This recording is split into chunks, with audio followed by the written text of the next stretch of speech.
So, you've been playing the Set 8 format in Cardfight Vanguard ZERO for the better part of 2 weeks now, and while you've been enjoying playing whatever deck it is you're playing, I'm sure you're starting to wonder, well, how does everything stack up? Where is everything sort of measured in conjunction with everything else? What are the best decks? What are the not so best decks? What decks are probably going to be really good leading into the Set 9 format? You're having all these questions, I'm sure, every day. Well, thankfully, we're 2 weeks into the format. We've had an entire season to understand what works and what doesn't, and hopefully in this video, I'll be able to help you guys figure out what decks are the best, and maybe what decks maybe aren't so great right now, but could be good later on if they get enough support. Welcome back, everyone. My name is Steven Rodriguez. I'm your true champion, and today we are doing our competitive tier list for the Set 8 format in Cardfight Vanguard ZERO. This is a series where I go over all the deck archetypes that currently exist that are competitively viable, and I rank them from tier 1 all the way to tier 3, so that way you guys can have a better understanding of what's competitive and what's not. Now, while there haven't been really any major tournaments going on like summer championships or autumn championships, we still have pretty much the same thing going on that we did during Set 7 format, but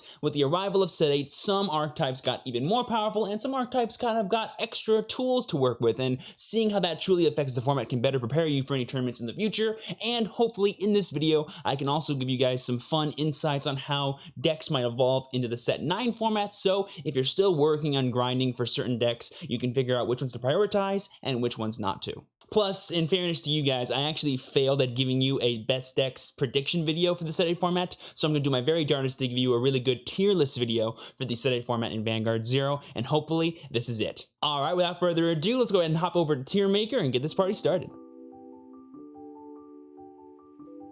Alright, boys and girls, here we are over at Tier Maker. I have my 26 different archetypes that I'm going to be talking about in today's video. I'm going to try and separate these archetypes into 4 different tiers. Now, if you guys don't know, we have Tier 1, which is essentially going to be the best decks, the most played decks. We have Tier 1.5. These decks, while they may not be like the oversaturating things of the meta, they are played, they are good, and they are very strong. There's just like some extenuating circumstance that's keeping them from being the overall best decks. We have Tier 2, which is essentially going to be one step lower than everything else. While these decks may be played, they're not played at high numbers, they're lacking some kind of support that they might get later, which will make them actually super strong, or people just aren't playing them because they'd rather play other stuff. And finally, we have Tier 3, or as I like to call it, everything else, the rogue decks, the decks that no one plays, and if you do ever fight against it in a tournament, chances are you're never going to see it again after that. Also, before I get started, if you guys want to make this tier list for yourselves, I'll go ahead and leave a link down below to the template. Share with me your thoughts on this super awesome meta-defining set in Cardfight Vanguard ZERO. I would love to see what you guys think. Be sure to share with me over on Twitter at @champion_true. All right, here we go. Let's separate some decks. First things first, I'm going to go in order here. We have Angel Feather. Now, while Angel Feather got some brand new tools in Set 7 in the form of Crimson Impact Metatron, it still is lacking a lot of just overall aggression and power. It's a very consistent deck. It has its defensive options thanks to Shamseal, but it really just is lacking right now in the ability to keep up with some of these other really powerful ultimate break decks in the format. So for all those reasons, I'm giving it a nice little tier 2 spot. You will see it every now and then. There are some die-hard Angel Feather players out there that do really well with the deck, but it's just not seen in any high enough numbers to justify going any higher than tier 2. Moving on, we have one of the big powerhouses of the format. We have Glory Maelstrom or Aqua Force. This deck was already super strong as the Set 7 format thanks to the huge buffs given to the Storm Riders as well as Maelstrom himself, but with the arrival of Glory Maelstrom being a super powerful finisher, this deck has not only risen in popularity, it's risen in its overall power and ability just to win the game, which is honestly insane. Tier 1, no questions asked. Moving on, I'm gonna do all the Oracle Think Tank decks at once here. I'm gonna put Battle Sisters and Amaterasu at tier 3, and I'm gonna do Tsukuyomi at tier 2. I'm actually gonna make Battle Sisters a bit worse than Amaterasu because I find that this deck, while it can create some neat defensive columns and powerful rearguard columns in the late game, it just lacks that overall advantage that Oracle Think Tanks kind of wants to have in order to set up really good win conditions. Similarly, we have Amaterasu here, which has really good advantage game, but kind of lacks in the power and aggressive department, so it's really good at like setting up perfect combos, but those perfect combos sometimes, unless you're just like super late in the game and Tom is all you need to win the game, isn't going to be enough to actually get that tempo that you need to actually survive in most matchups during this format. So I'm sorry, Ama. Demonic Tutors are fun, but you're just not cutting it right now. And then you have Tsukuyomi, one of the best tournament decks ever in the game. While it may not be seen on ladder that much, if there's a 2-deck format going around, chances are someone's going to have that second deck be a Tsukuyomi Narukami deck because this is just so good at setting up a perfect win condition through the power of deck stacking as well as just Silent Tom in general. So while it may not be nearly as good as it used to be, it's definitely pulling its weight every now and then. Super cool. After Oracle Think Tank comes all the Nova Grappler decks. We have Beast Deity, Illuminal Dragon, or just Beast Deities. We have Death Army Cosmolord representing the Death Army engine. I don't think there's any others in here. While Razors and Blau still are archetypes that exist and maybe we'll see play. They're just not nearly relevant enough to be supported in this tier list during this set meta, so I'm not gonna include them on this list. But we do have Death Armies. While Death Armies again aren't really relevant either, they're on their way out. They are like some recent support that people are using for fun. Really, this deck will never be seen at a competitive level. It just doesn't do nearly as much as it needs to actually create any tempo or aggression against your opponent, and in this format, aggression is literally everything. And then there's Illuminal, aka Beast Deities Pure. Really nice to get crossfire numbers now for the deck, adds to your overall defense, which is pretty cool. And then you have really cool early game in the form of Azure Dragon, and of course you just have really powerful late game turns with the ability to get 5 or even 6 attacks in one single turn, trying to just push for game. This deck is actually pretty powerful, but it doesn't have nearly as much advantage as it needs to actually keep up with just overall board presence. So if you fight against anything like Narukami or even Gold Paladin with Spirits, you're just gonna lose your rear guards eventually and not have enough to actually push back against them. So it's kind of failing against the format, but it overall has really good support built around it, which is nice, and just needs time before it actually becomes really good. All right, moving on to probably some of the best decks in the format. We have Narukami, both Dragon cards of Vermilion the Blood, and Dungaree Unlimited. I'm going to put them in tier 1.5 and tier 1 respectively. The reason is because while they may both be really powerful decks, Dungaree Unlimited is just more popular than the Blood. No one is giving Blood the respect I think he deserves. They see that 3 counterblast cost for his ultimate break and they go, that's too expensive, I'm not going to use that. I think they're wrong for having that judgment, but this is a kind of objective sort of tier list that I'm making for you guys, and based on how many people are actually playing the Blood compared to Dungaree Unlimited, I have to give the tier 1 edge to Unlimited, which is rightfully deserved. I mean, inherent crit plus front row retire is just really good in this format right now and can really create really powerful aggressive turns against your opponent, and having that 13k body for potential defense is just a nice little bonus. Also, the advantage you can kind of gain through the ability to manipulate your bind zone thanks to your starter is actually super powerful and really good for this deck's toolbox ability. So yeah, Narukami is doing really well, and the only reason why this deck is not tier 1 is because not enough people are playing it. Sad to say. Next, we have the newest arrival to the Set 8 format. We have Megacolony. Now, there are actually 2 archetypes for Megacolony. There's Giraffa, and then there's like Machining Good Stuff. I'm gonna only have Machining Good Stuff represented here because I feel like no one's gonna play Giraffa in comparison to this deck, because while Megacolony as a whole is not necessarily underwhelming, there's really only one good way to play the deck that's actually advantage gaining and tempo gaining, and that's Machinings. And even then, it still comes in at like a high tier 3, maybe tier 2 if like people just love Megacolony, which as a Megacolony fan, that does happen sometimes, but in Vanguard ZERO, I don't see it making any big waves. It's existed for a while now in the JP format, and I've seen it do literally nothing, so I'm gonna put it at top of tier 3 for now, just like a little safe spot. If people play with it, good for them. I think it's really good. You can gain board, you can gain power, you can gain extra attacks in the form of intercept, sort of avoiders, which is kind of nice. And in the future, if we ever get cards like Cyclomatooth and Spark Hercules, this deck can really make some waves, but for now, I'm just not seeing it. Alright, up next we have Gold Paladin. The 2 main archetypes we're going to be talking about is the Platin Ezreal Criff sort of burst variant that tries to get to their Ezreal as fast as possible, use that to create advantage and aggression against your opponent, and then in the late game go into Platina or some other inherent crit gainer, try and just push for game against your opponent. And then you have the Chrome Jailer Ezreal variant, which basically is going to be a more grindy type archetype. You don't really care which one you ride first, Ezreal or Chrome Jailer. You'll use their effects to sort of build your board, get your spirits to proc, and grind your opponent out until eventually you can go for a big inherent crit turn with Chrome Jailer or your own Pelennors and try and win that way. Honestly, this archetype has literally everything going for it. You have basically all the tools you need to sort of be successful in Vanguard ZERO. You have Superior Calling, you have front row rear guard retire to add to your aggression, you have inherent crit, which in a limit break format is honestly super insane, and being able to aggress your opponent as soon as possible and do it in a way that's consistent and always works is honestly unbelievable, and there's a good reason why people are playing this deck so much.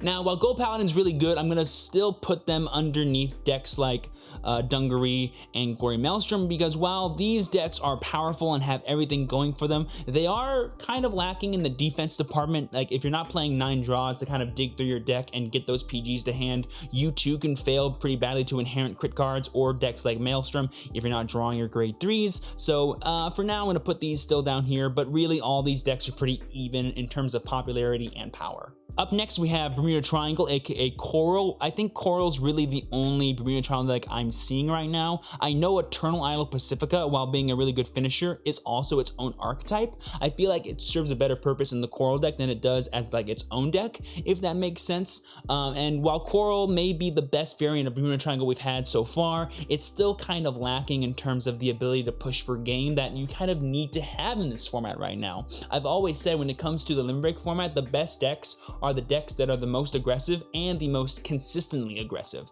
While a deck like Coral is really consistent, it's not really that aggressive. You can build powerful boards, but you can't really get a lot of value out of those powerful boards until you get into a card like Eternal Idol Pacifica, and if you're in Pacifica, then you're not on Coral, and if you're not on Coral, well then you're just kind of lacking in the advantage department now, so you might be falling to your opponent's ability to retire your rear guard / just deal damage to you, which you can't deal with. So while Coral may be nice, it's not nice enough. Up next, we have some fan favorites. We have some Dimension Police decks. We have D-Robos in the form of Great Dayusha, and we have Galactic Beast Zeal. I'm gonna put Zeal above Battle Sisters, but below Amaterasu, and I'm gonna put Dayusha kind of at the forefront, a little bit above Beast Deities, but below Tsukuyomi. Before I move on to Kagero, let me just rearrange the tier 2 slot here, because I don't actually agree with Angel Feather being up that high. I think these 3 decks are a bit more powerful than Angels right now. They might not be as popular maybe, but I feel like they're definitely better decks in terms of just overall strength than Angel Feather is. Alright, now we have Kagero. Kagero is one of my favorite decks. I love playing it. I will always say Bustido is busted, but sadly I'm just going to put it back here with tier 2 as well, because like Tsukuyomi, like D-Robo, like Beast Deities, like everything else in tier 2, the big problem with Dote is that it's just not aggressive enough and tempo oriented enough to sort of keep up with these really powerful decks. It can't deal with constant onslaughts of crits by decks like Dungaree Unlimited or Glory Maelstrom, and it doesn't really have enough board clear or retire effects to sort of slow down decks like Gold Paladin. So I'm sad to say that Dote's actually just being gatekeepered by everything else in the format, and that's sad to see because I love this deck so freaking much. But don't worry, Dote, your time is coming, buddy. Don't you worry. Dauntless is coming, and so is Seal Dragons. Kagero will have its day, and I'm super excited about that.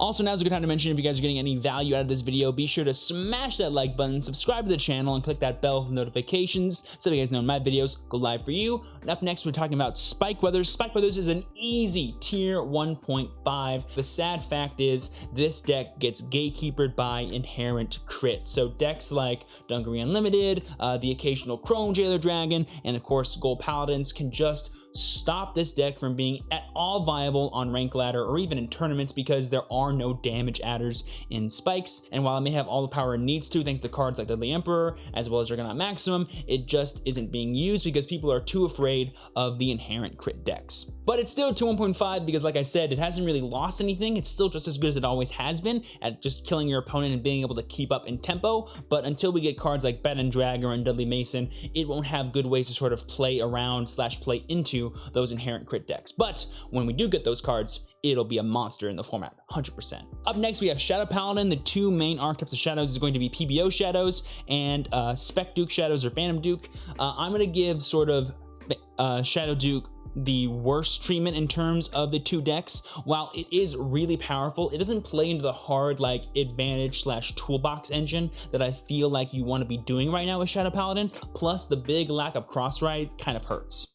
A deck like PBO, on the other hand, is still pulling its weight. I'll fight against the PBO on the ladder and I'll be having trouble even if I'm playing decks like Aquaforce or Dungaree, because like Gold Paladin, this deck just has everything it needs to. It has board retire, it has the ability to gain cross-ride, gain inherent crit, and thanks to the arrival of Chrome Jailer Dragon, as well as the Blaster Spirits, it has ways to Superior Call from deck, and use that to kind of gain more advantage over your opponent with cheaper retire skills. So, I actually do love PBO, but I like it with the inclusion of Chrome Jailer Dragon.